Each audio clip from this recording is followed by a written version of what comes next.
I'm joining Nick Paddock at the yard of Cliffy Miller to hear about the runners that will step out on Friday. The yard's first runner will be Sunset Raw in race 2. And Nick, she's going to be fitted with blinkers on Friday. Yeah, she's been quite disappointing up to this point. You know, she shows a little bit better work at home than what she's produced at the race course. She does have a small issue with the pens, which we have brought her back and we've tried a few different things with her and it seems like it's improved. Okay. Slapping the blinkers on, hopefully. She's a little bit quieter. We've taken the compression mask off, which really didn't seem to do much for her. So we slapped the blinkers on, hopefully to sharpen her up and hopefully a bit more improvement to come.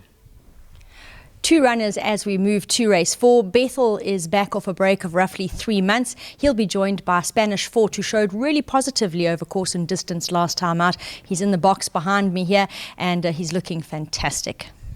Yeah, Bethel, listen, he's had a small little break. He had quite a bit of racing in August. So we threw him away, actually just about forgot about him and just let him relax and, you know, have a nice little time off. And we brought him back. He's not 100% fit. He's had one little gallop going into it. He's still carrying around a little bit of pudding. He's quite a thick set horse, but there is a little bit of extra on the side. So this run will bring him along. His work's been very good going into it though, so he can find back ends of quartets. Spanish Fort, he's looking excellent. His peak run now, I think his last winning mark was a 53, if I'm not mistaken, about this time last year, and he got 8 points for it. He's down to a 55. We take the weight off. He's off a net 52. I think he's spot on for this race. I really do, and I think he's going to run a massive, massive race, and don't leave him out of anything. Well, looking as good as he does, I certainly wouldn't either. His coat is fantastic.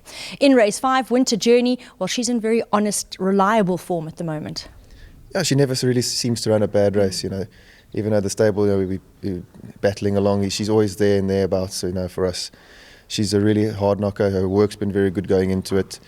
Tricky little race, obviously Angel C, and I think it's Heal Deleta, always there and thereabouts. But she should be in the firing line, and hopefully she can go one better today, on Friday. In race 7, Pashtunwali, he ran on very well late in his last to place. Yeah, big run from him. Second run after layoff, we didn't expect too much from that draw.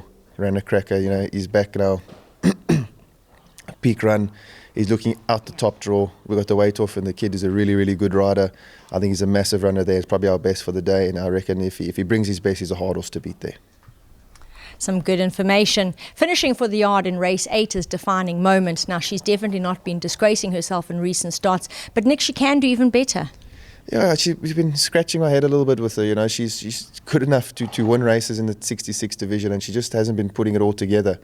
Been a little bit disappointed with her, and she doesn't really have too much early speed, and then seems to run on late. So we've tried a little bit extra with her, and we brought her back, and we've done all sorts of things to try and help with it. But we found this race for her. We've taken the weight off, and hopefully her work's been good. We've sharpened her up a little bit at home, changed her work program a little bit, and hopefully she'll run a better race, and she can run into quartets. There you go, Defining Moment. Well, she can do even better, and let's hope she can bring in her best for the yard.